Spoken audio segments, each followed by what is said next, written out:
Hi అండి, welcome to our channel. ఈరోజు మన వీడియో ఏంటంటే రూపాయి ఖర్చు లేకుండా ఇంట్లో ఉన్న వస్తువులతోనే సింపుల్గా ఈజీగా ఏసీని ఎలా క్లీన్ చేసుకోవాలో అనే వీడియో గురించి అయితే చూపించబోతున్నాను. మనమైతే ఎక్కువగా సమ్మర్ టైంలోనే ఏసీని యూజ్ చేస్తాము. వింటర్ సీజన్లో, రైనీ సీజన్లో అసలు ఎక్కువగా యూజ్ చేయం కదా. మరి ఈ ఏసీని క్లీన్ చేయకుండా సమ్మర్లో మనం యూజ్ చేసాము అంటే దీనికి ఉన్న డస్ట్ వల్ల మనకి ఏమవుతుందంటే త్వరగా కోల్డ్ వచ్చేస్తుంది.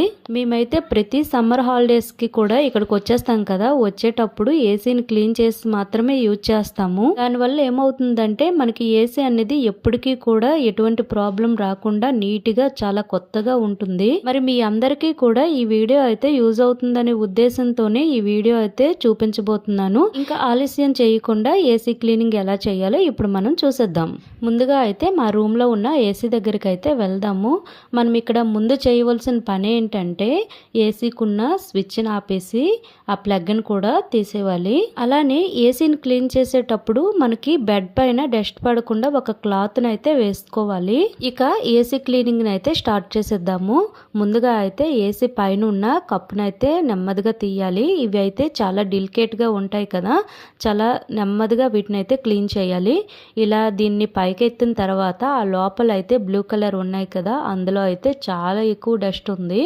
మీకు ఇప్పుడు బయటకు తీసి చూపిస్తాం చూడండి. ఇక్కడ చూసినట్లయితే మొత్తం డస్ట్తో నిండిపోయి ఉంది. వీటిని అయితే క్లీన్ చేయడం కూడా చాలా ఈజీ. ఇప్పుడు సెకండ్ది కూడా ఈజీగా తీసేయవచ్చు. కాకపోతే వీటిని తీసేటప్పుడు చాలా నెమ్మదిగా తీయండి.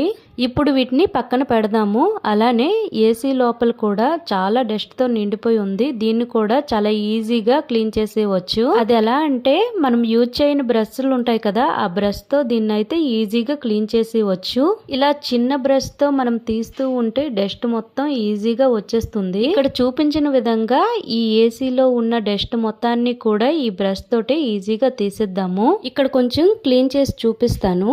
ఇదంతా కూడా క్లీన్ చేసిన ఏరియా.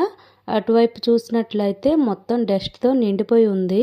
దీనికి దానికి చాలా తేడా ఉంది కదా. ఇక ఈ చిన్న బ్రష్తో దీన్ని అంతటినీ కూడా నిదానంగా క్లీన్ చేసుకోవాలి. అలానే పైన పార్ట్ కూడా ఇలానే సేమ్ బ్రష్తో క్లీన్ చేసుకోవాలి. ఇక్కడ మనకి ఇదంతా కూడా క్లీన్ అయిపోయింది కదా.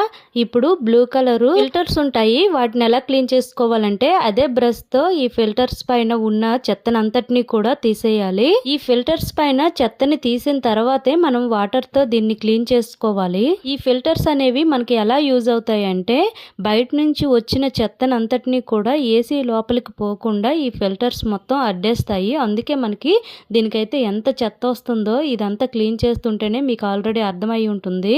ఇప్పుడు ఈ రెండు ఫిల్టర్స్ పైన ఉన్న చెత్తను మొత్తం తీసిన తర్వాత వీటిని ఎలా వాటర్ తో కడగాలంటే ఈ ఫిల్టర్ పైన మనము చెత్త ఎటువైపు నుంచి పడుతుందో అటువైపు నుంచే చెత్తనంతటిని తీసాం కదా.